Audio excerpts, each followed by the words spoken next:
Good morning, everybody. It is Wednesday. It is hump day.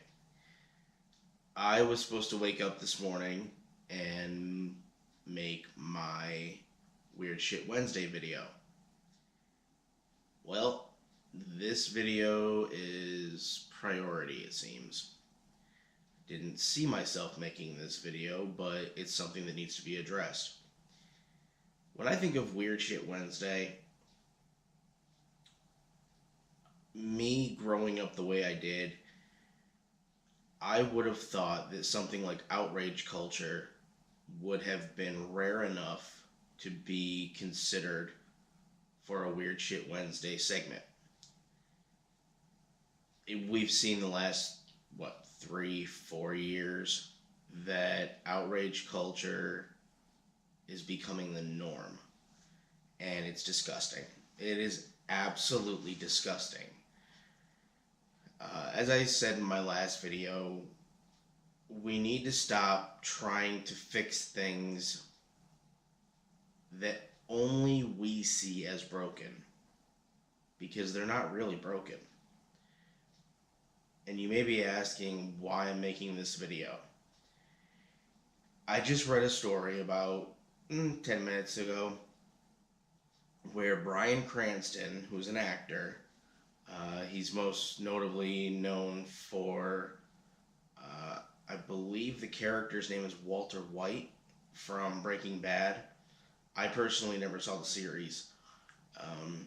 The only thing that I know Bryan from vividly was when he played the voice and the likeness for Zordon in the 2017 Power Rangers reboot movie.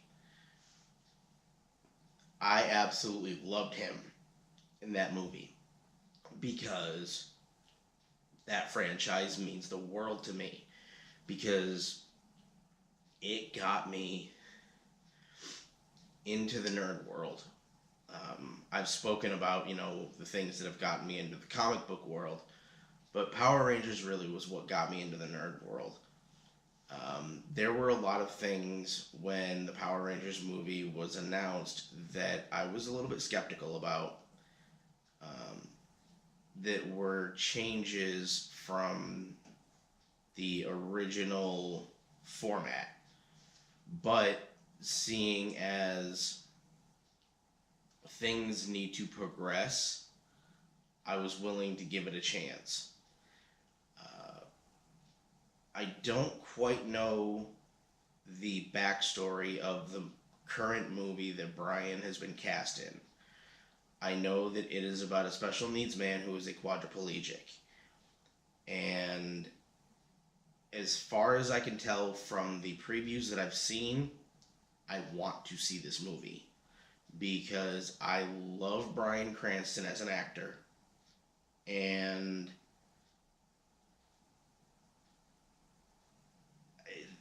I just want to see what he can bring to the role. I read this morning that people are outraged that he is playing a special needs person. First off, I guarantee that 99.99% of these people that are outraged are people that are not even in the special needs community. They are outraged on behalf of the special needs community. We don't need your outrage.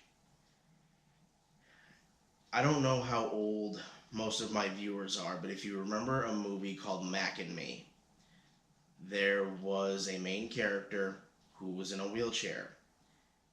The character had spina bifida, like myself. And back then, I don't know if it was widely known that the actor himself actually had spina bifida in real life.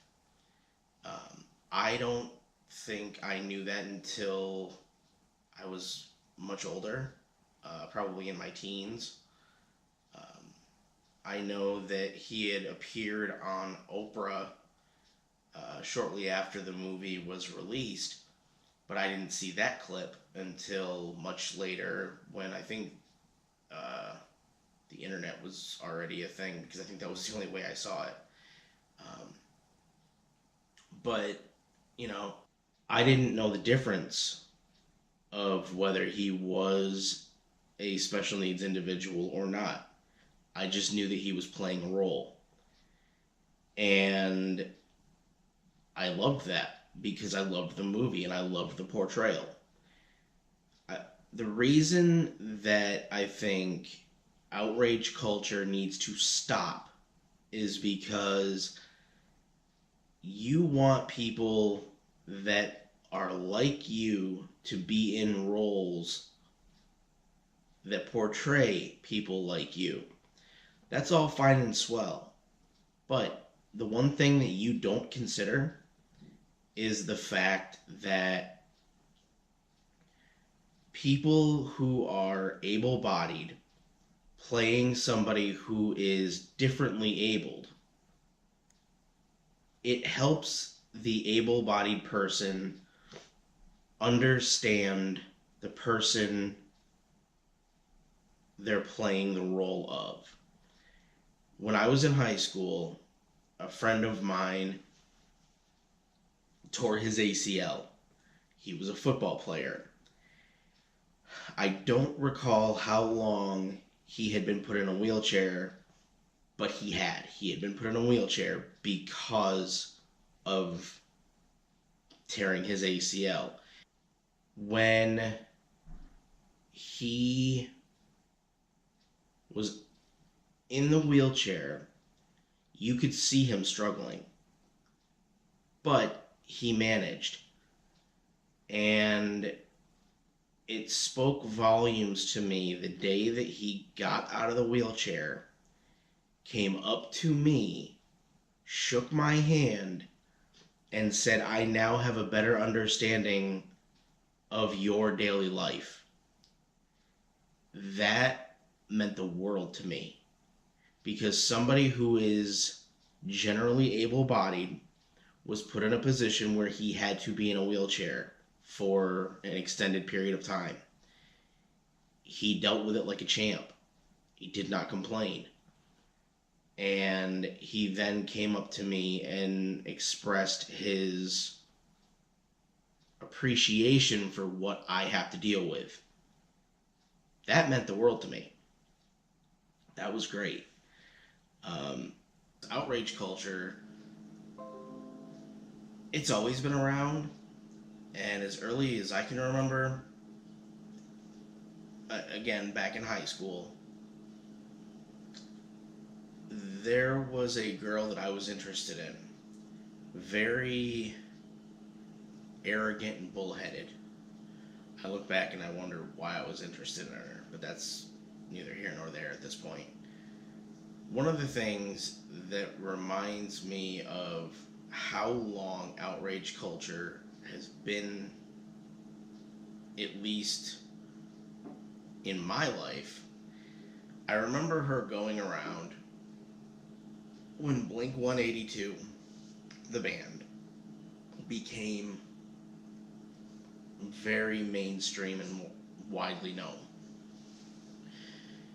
I believe it was Blink. It had to have been Blink. But in any case, whatever band she was talking about, she made a statement that was true to form for her. She basically said that she did not believe that anyone who only liked them when they became mainstream was actually a fan.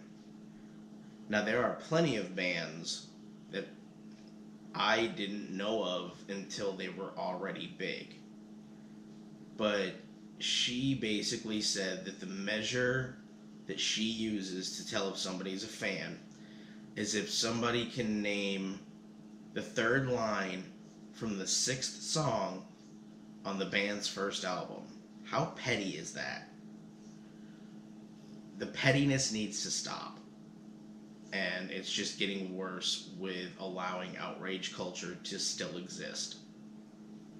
Just, you know, it's disgusting. Instead of being outraged that he played a quadriplegic, reach out to him on social media. See what he learned in that role. See if he took anything away from it. The only way we are going to better understand each other is to put ourselves in each other's shoes, or wheels, as it were. The outrage culture needs to stop now, because we are only damaging ourselves and the relationships we have with others. That is just the bare bones of it. So it needs to stop. That's where I'm going to end this. Have a nice day.